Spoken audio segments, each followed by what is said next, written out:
GPS kept trying to reroute me back to the highway, and I kept ignoring it. I knew the way.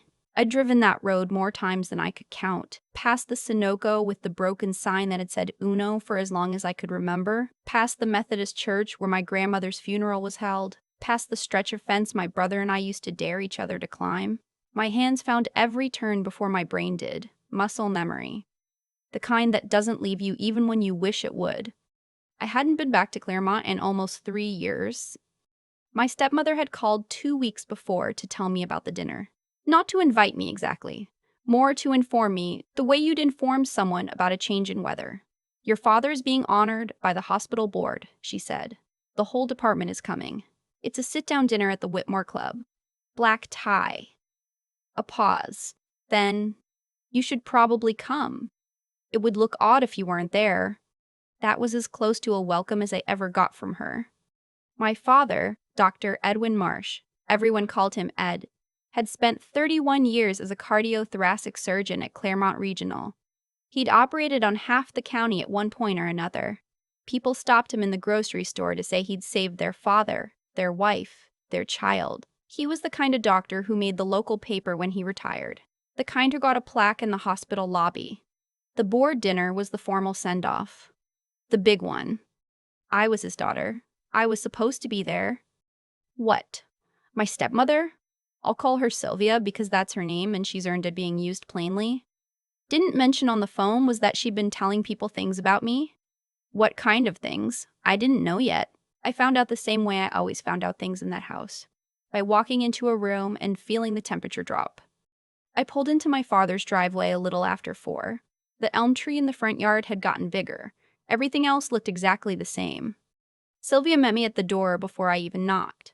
She had that particular smile she reserved for situations she wanted to control.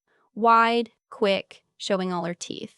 You made it, she said, like I'd completed an obstacle course. I said I would. She stepped aside to let me in. My father was somewhere in the back of the house. I could hear him on the phone, the low rumble of his voice through the walls. The house smelled like whatever candle Sylvia had decided represented her personality that season. Vanilla and cedar. Heavy. You look tired, she said. It wasn't concern. Long drive.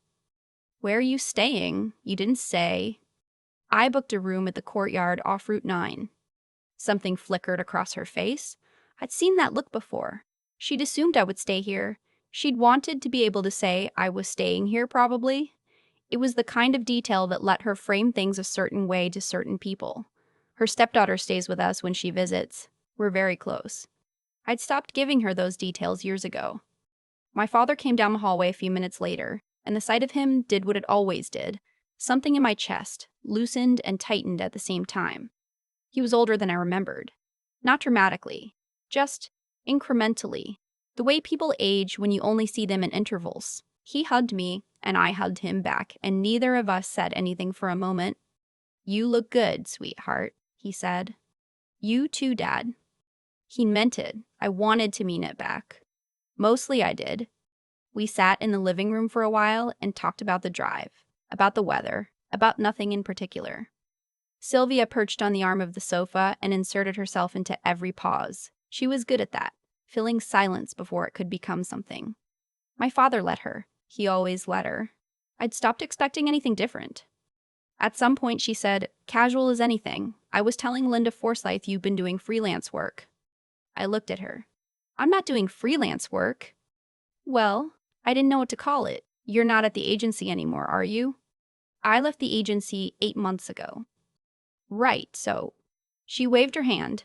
I didn't want to get into the details. Linda was asking, and I just said you were figuring things out. Figuring things out. I was 32 years old. I had a master's degree from Georgetown. I had spent 6 years at one of the most respected federal agencies in Washington before leaving to take a position that required a different kind of clearance and a different kind of silence. But sure, figuring things out. I didn't correct her. I never corrected her in front of my father because it always became a whole thing, him in the middle, her wounded, me the one who'd apparently caused a scene by saying something factually true. I'd learned to let it go. I said I needed to change for dinner and excuse myself. The Whitmore Club was a converted estate on the east side of town. The kind of place that had been hosting Claremont's civic ceremonies since before anyone currently attending was born. Dark wood paneling, portraits of former club presidents, a ballroom that smelled like history and carpet cleaner. My father's colleagues filled the room in clusters, name tags and good suits, the quiet confidence of people who had spent their careers being the most important person in any given room. I arrived with my father and Sylvia. She'd positioned herself on his arm immediately, the way she always did at his professional events, as if proximity to his accomplishment was its own form of standing. I didn't mind. I walked a step behind and looked for the bar. I was waiting for a glass of wine when I heard Sylvia's voice carrying over the ambient noise. She was talking to two women I didn't recognize, wives of someone, from the looks of it. Her voice had that particular pitch she used when she wanted to be overheard. She had a good job for a while, but you know how it is with government work. The politics. She wasn't able to keep up with it, I think. It takes a very specific kind of person. A pause, a small laugh. She's finding her footing. We're supportive, of course. That's what family does. I took my wine from the bartender and stood very still. She didn't know I could hear her. Or maybe she did. With Sylvia, it was sometimes hard to tell. One of the women said something sympathetic. The other glanced in my direction, a quick look, assessing, and I met her eyes. She looked away first. I thought about crossing the room. I thought about what I would say. I thought about my father's face if I did. The particular exhaustion that would settle into it, the way the evening would turn. This was his night. 31 years. A plaque in the lobby. I turned and walked toward the far end of the room where the windows overlooked the garden. The dinner was seated formal, with round tables and small printed menus and more silverware than anyone needed. I was seated between a cardiologist named something I immediately forgot and an older woman who turned out to be the wife of the hospital board chairman. Her name was Constance. She was sharp and funny and had clearly been to enough of these dinners to have lost all patience for pretense.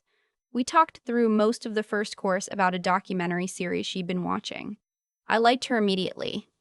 Across the table, Sylvia held court. She was telling a story about a trip she and my father had taken to Tuscany, a trip I'd heard described 3 separate times at 3 separate family occasions, each time slightly more elaborate than the last. The people around her laughed at the right moments. She was good at runes. I'd give her that. At one point, she caught my eye and smiled, the Whitmore smile, all teeth. I looked back at Constance and asked about the second episode. The formal portion of the evening began after the main course. The board chairman, Constance's husband, a tall man with a careful voice, stood at the podium and began the kind of speech that gets given at these dinners.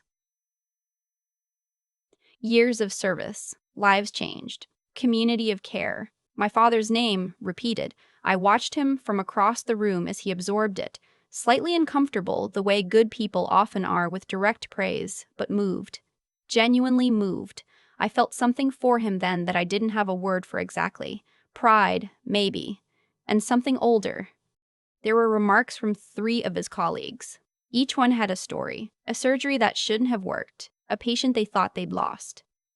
My father, steady and precise, and somehow still present, after hours in the OR. I had heard versions of these stories my whole life, from patients who stopped us in parking lots, from nurses who called the house. My father was the kind of surgeon who people told stories about. I'd grown up knowing that. I'd grown up with the particular experience of being someone's daughter when that someone was beloved by strangers. It was a lot to carry sometimes, but it was also something. It was real. When the formal remarks were finished, the room moved into the loose, standing portion of the evening. Cocktails, conversations, the gradual drift toward the exits. I excused myself from Constance and went to find my father to tell him congratulations again, properly, without Sylvia between us. I found him near the windows talking to a small group of people I didn't recognize. He saw me coming and reached out to put a hand on my shoulder, which was its own language. Here, this is mine, this matters. And that's when I saw her. She was across the room, talking to the board chairman, to Constance's husband. Mid-50s, Silver Streaked hair pulled back, posture that announced itself before she opened her mouth. She was wearing a dark suit, conservative and precise, and there was something about the way people in her orbit oriented toward her, slightly the way plants moved toward a window, that I recognized. I didn't know her, but I knew the way a room responds to certain kinds of authority, and I watched that recognition register across the space between us before she'd taken more than 3 steps in my direction. My father had gone quiet. His hand was still on my shoulder. The woman crossed the room deliberately. There was no other word for it. Not hurried, not casual. Deliberate. The kind of walk that comes from knowing exactly where you are going and having never once second-guessed it. She stopped in front of me. I felt the shift before I understood it. The way conversations around us had lowered. Just slightly. The way attention had turned. "Dr. Marsh's daughter?" she said. "Yes." She extended her hand. "I'm Claudette Warren. I sit on the Federal Health Policy Committee." She paused. "I believe we have a mutual colleague, a woman named Shirley Tan." Something loosened in my chest. "Shirley, of course." "I know Shirley," I said. "Well?" "She mentioned you might be here tonight." Claudette Warren looked at me with the particular focus of someone who has spent a career reading rooms and people inside them. "She said I should find you." A slight smile. "She said you were the most effective policy analyst she'd worked with in 10 years. Her exact words." I heard it, the small sound from somewhere to my left. Not loud, just there. I didn't turn. Claudette Warren was still looking at me. "I understand you recently left your position at the agency." I did. "I'm glad you're here tonight. I've been looking for someone with your background for a committee role." She said it the way people say things they mean. Not performative, not building to something, just the thing itself. "I'd like to talk more seriously about it if you're open to it." I said I was.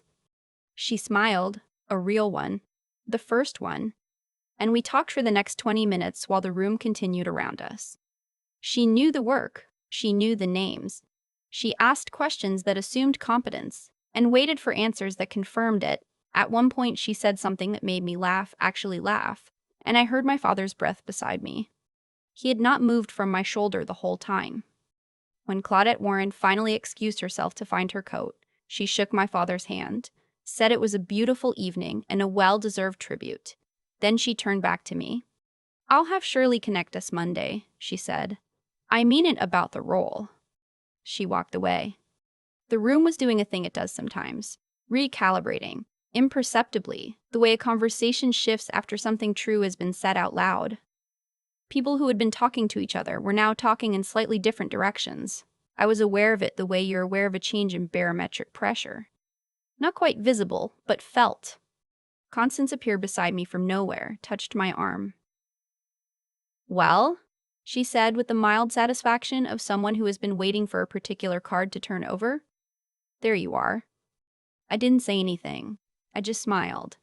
My father still hadn't moved. His hand was on my shoulder and I could feel, through the fabric of my jacket, that it had changed.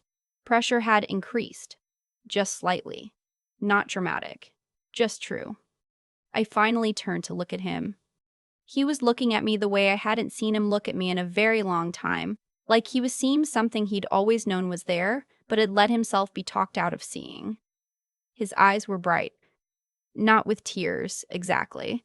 With something adjacent to tears, something that lives next door to that and is quieter. "Sweetheart," he said. Just that, one word. I didn't ask him to explain it. I didn't need him to. We'd have other conversations, harder ones, more specific ones, conversations where we'd have to say plainly some things that had gone unsaid for too long. I knew that. But that wasn't this moment. This moment was just the two of us in a room full of people, with 31 years of his work being honored and a portion of my own work having just been named by a woman who had no reason to flatter either of us. I put my hand over his, briefly. Then I reached for my wine glass. Sylvia was across the room. I was aware of her the way I'd been aware of her all night, peripheral, present, organizing the space around her. But something had changed in how she was standing. Her back was to me mostly. Her conversation had become very focused, very deliberate. She was not looking in my direction. I didn't look at her either. That was the thing I hadn't expected, not the relief of the moment. I learned not to expect anything from moments, good or bad. What I hadn't expected was how little I needed her to see it, how little I needed anyone to see it, really. Claudette Warren had said what she said because it was true. Shirley had sent her. Because the work had been real. My father's hand had changed on my shoulder because something in him knew, had always known, even when he'd chosen not to hold on to that knowing. That was enough. That was more than enough. I finished my wine. I said goodnight to Constance, who pressed her card into my hand and said I should call her if I ever wanted to have a real conversation about health policy over something that wasn't rubber chicken. I laughed. I meant it. I found my father by the exit, coat already on, Sylvia beside him. She looked at me with an expression I'd never quite seen on her before. Not hostility. Not the smile either. Something caught between them. A look that people get when they have been wrong in public and are deciding whether to acknowledge it. She didn't acknowledge it. That was fine. I hadn't been waiting for her to. My father hugged me at the door. Long, this time. The kind of hug that says something a person hasn't figured out how to say with words yet, but is working on. Drive safe, he said. I always do. I walked to my car in the cold air, the gravel crunching under my heels, the lights from the Whitmore Club falling in long rectangles across the lawn. I sat in the driver's seat for a moment before starting the engine. The town was quiet around me, the particular quiet of a weeknight in a small place where everyone knows what time things end. I thought about Shirley, about the call I'd make Monday, about the work, which was always the thing that mattered most to me and which I had never once apologized for. I thought about my father's hand on my shoulder. I started the car. The GPS tried to send me back the highway way again. I took the long road home, past the Sunoco, past the church, past the fence, and this time I didn't pretend I didn't remember it. I'd been thinking about that moment in the car afterward, sitting in the parking lot of the Whitmore Club with the engine off, the cold coming through the windows before I finally turned the key. Nobody made a speech about me that night. Nobody stood up and listed what I'd done, or where I'd been, or what any of it had cost. Claudette Warren said what she said because Shirley had told her the truth, and Shirley had told her the truth because the work had actually been real. That's it. That's the whole mechanism. There was no shortcut in the middle, no moment where I'd gotten credit I hadn't earned. 6 years of showing up and doing the thing as carefully and honestly as I knew how. That's what was in the room with me that night, even though it was invisible until someone named it. I used to think Sylvia's particular cruelty was about me. I don't think that anymore. People who diminish others in rooms full of witnesses are usually managing something they can't say out loud. Some fear, some gap between who they are and who they thought they'd be by now. That doesn't excuse it, but understanding it means I stopped carrying it as a personal verdict. What she said about me wasn't information. It was noise. The harder thing to sit with was my father, not his failure to defend me. I'd made a kind of peace with that years ago. The particular peace you make when you realize a person's limitation isn't about you either. The harder thing was that moment when his hand changed on my shoulder, when I felt him, for the first time in a long time, actually see me. And how much I'd needed that without fully knowing I did. There's something I've learned, slowly and perfectly, about what it means to live with integrity when no one is watching and no one is keeping score. It means you do the work anyway. You make the choices you can live with when the room is empty. You don't perform your own worth for people who've already decided not to believe it, not because you're above caring. I cared. I always cared, more than I let on, but because you understand, eventually, that the performance never actually convinces anyone. What convinces people is the thing itself. And that takes something. It takes the kind of clarity that lets you see situations honestly, including the painful ones, without distorting them in either direction. Not catastrophizing, not pretending. It takes the willingness to keep building something real, even when the people closest to you are describing you as someone who gave up. It takes, if I'm being direct, a kind of stubbornness that I used to apologize for and no longer do. My father called me the Sunday after the dinner. We talked for almost an hour. He said some things he should have said years ago, and I let him say them, and I said some things back, and we didn't resolve everything. That's not how families work, not in one phone call, but it was the most honest conversation we'd had in a decade. That felt like something. Sylvia didn't call. I didn't expect her to. I took the long road out of Claremont that night because I wasn't ready to be done with the drive. Some places you need to leave slowly. Some things you need to feel the full weight of before you set them down. I set them down, not all at once, but I started.